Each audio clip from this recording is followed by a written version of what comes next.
Welcome to R24. ఇక్కడ మనం చూసినట్లయితే బాలకృష్ణకు మంత్రి యోగం దక్కబోతుందా అంటే అవుననే చెప్పుకోవాలి. ఎందుకంటే గత కొన్ని రోజులుగా ఏపీ రాష్ట్ర రాజకీయాల్లో ఈ అంశం సీరియస్ గా హాట్ టాపిక్ అవుతుంది.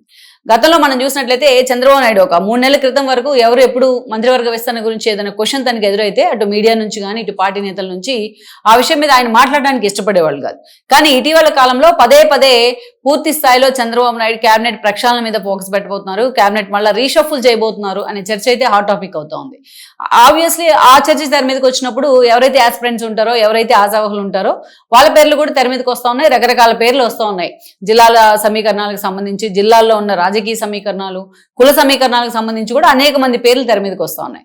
అయితే ఈసారి వీటిలో కూడా ఇంతమంది పేర్లు తెర మీదకి వస్తున్నప్పటికీ ఆస్పిరెంట్స్ ఎక్కువగా ఉన్నప్పటికీ, ఎందుకంటే 3 పార్టీలు కలిసి ఉన్నాయి కాబట్టి కూటమి రూపంలో, బట్ అందరికన్నా ఎక్కువగా వినిపిస్తున్న పేరు ఎవరిదంటే నందమూరి బాలకృష్ణది. ప్రజెంట్ హిందూపూర్ ఎమ్మెల్యేగా ఉన్నారు ఆయన. ఆ స్థాయిలో బాలకృష్ణ పేరు ఈసారి మంత్రివర్గంలో ఆయన ప్రధానంగా ఉండబోతున్నారు. ముఖ్యంగా చంద్రబాబు నాయుడు ఆయన మీద అంతే సీరియస్ గా ఫోకస్ పెట్టారన్న చర్చ హైలైట్ అవుతోంది. అయితే ఈ వార్తల్లో వాస్తవం ఎంత? ఇది నిజంగా మనం స్పెక్యులేషన్ లాగా తీసుకోవాలా? బట్ ఈ విషయంలో ప్రభుత్వం వైపు నుంచి అంత ప్రచారం జరుగుతున్నా ఎక్కడ చంద్రబాబు నాయుడు కానీ అదేవిధంగా టీడీపీ సంబంధించిన నేతలు కానీ దీన్ని ఖండించలే ఇప్పటి వరకు. సో దాంట్లో ఎంతలో కొంత నిజం ఉంది అని అనుకోవడానికి కూడా ఆస్కారం ఉంది. సో అందుకే ఈసారి ప్రధానంగా బాలయ్య పేరు ప్రముఖంగా వినిపిస్తోంది. నిజంగా కేబినెట్ రీషఫ్లింగ్ ఉండబోతోందా? చంద్రబాబు నాయుడు ఈ అంశానికి సంబంధించి అంతర్గతంగా తన పార్టీ నేతలకు గ్రీన్ సిగ్నల్ ఇచ్చే ప్రయత్నం చేశారా?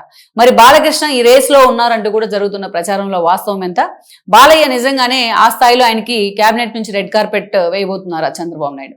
ఈ అంశాల గురించి అయితే మనం డిస్కస్ చేసుకోవాలి. నందమూరి బాలకృష్ణ ఒక డిఫరెంట్ క్యారెక్టర్ అయిన నందమూరి ఫ్యామిలీలోనే.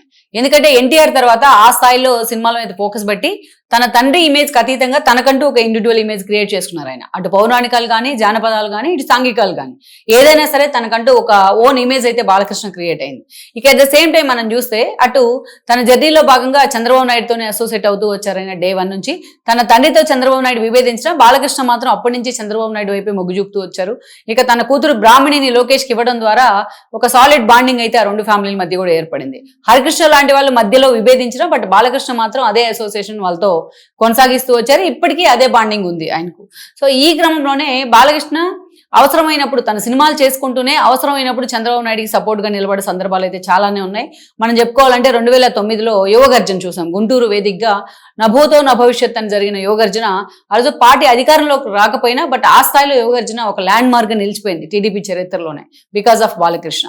ఆ తర్వాత మనం చూసినట్లయితే ఇక 2014 రాష్ట్ర విభజన తర్వాత నుంచి ఆయన ఫస్ట్ టైం హిందూపూర్ నుంచి కంటెస్ట్ చేశాడు. 14లో హిందూపూర్ నుంచి ఆయన ఎమ్మెల్యే కావడం జరిగింది. మళ్ళీ రిపీటెడ్ గా 2019 అంటే టీడీపీ ఒక క్రైసిస్ టైం ఎదుర్కొంది. ఎప్పుడు చూడండి ఒక క్రైసిస్ ను. అంటే ఆ పార్టీ కేవలం 23 స్థానాలకే పరిమితమైంది. అలాంటి సమయంలో కూడా హిందూపూర్ నుంచి బాలకృష్ణ గెలిచారు. జగన్మోహన్ రెడ్డి అనేక రకాలుగా అనేక శక్తులను అక్కడ మోహరించడం, బట్ బాలకృష్ణ అక్కడ నుంచి గెలవడం జరిగింది. అది కూడా తన పనితీరు కారణంగా. అయితే ఆ రోజు అధికారంలోకి వచ్చి బాలకృష్ణకు మంత్రి పదవి అని కూడా ప్రచారం జరిగింది అప్పట్లో.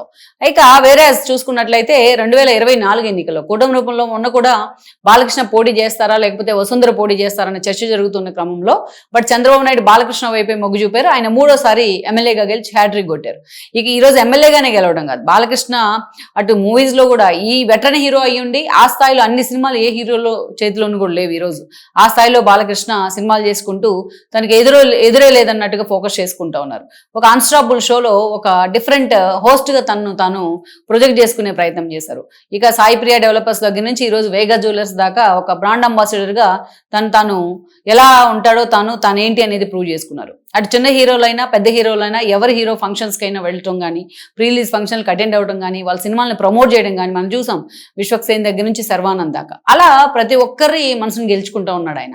సో ఇక మనం చూస్తే ఇటీవల వచ్చిన అఖండ కానీ, అంతకుముందు వచ్చిన వీరసింహారెడ్డి, ఇలాంటి సినిమాలతో ఇక మొత్తానికైతే మాత్రం ఒక బాలకృష్ణ ఒక సక్సెస్ఫుల్ జర్నీ కొనసాగుతూ వస్తోంది. ఇకైతే ఇదే సమయంలో ఆయన అభిమానులు సినిమాల పరంగానో కెరీర్ పరంగానో ఆయన ఉచ్చ స్థితిలో ఉన్నప్పటికీ, బట్ ఆయన అభిమానుల్లో మాత్రం రాజకీయంగా కూడా ఆయనకు ఒక మంత్రి పదవి రావాలి, మంత్రి యోగం కావాలి అని ఎప్పటి నుంచి ఒక డిమాండ్ ఉండింది. అలాంటి చర్చ చాలా సార్లు జరిగింది. మొన్నటి ఎన్నికల సమయంలో జరిగింది. అయితే పెక్యులర్ సిచ్యువేషన్ ఉంది మొన్న. ఎందుకంటే 3 పార్టీలు కలిసి పోటీ చేశాయి. పర్టికులర్ గా క్యాస్ట్ ఈక్వేషన్స్ లో కూడా హిందూపూర్ నుంచి బాలకృష్ణకి మంత్రి పదవి ఇస్తారా లేదా అనేది ఒక చర్చ జరిగింది. ఎందుకంటే అక్కడ పయ్యావుల కేశవ్ అదే సామాజిక వర్గం నుంచి ఉన్నారు. సో అయితే ఎస్పెషల్లీ మొన్నటి ఎన్నికల్లో బాలకృష్ణ గెలిచిన తర్వాత ఆయన మంత్రి అవుతారనే చర్చ చాలా సీరియస్ గా జరిగింది. అయితే మాత్రం అక్కడున్న క్యాస్ట్ ఈక్వేషన్స్ కావచ్చు, లోకల్ గా ఉన్న రాజకీయ సమీకరణాల్లో బాలకృష్ణ పక్కకు వెళ్ళడం, అక్కడ పయ్యావుల కేశవ్ మంత్రి కావడం జరిగింది. సో మొత్తానికైతే మాత్రం బాలకృష్ణ మంత్రి పదవి అనే ప్రచారం లాగే మిగిలిపోయింది.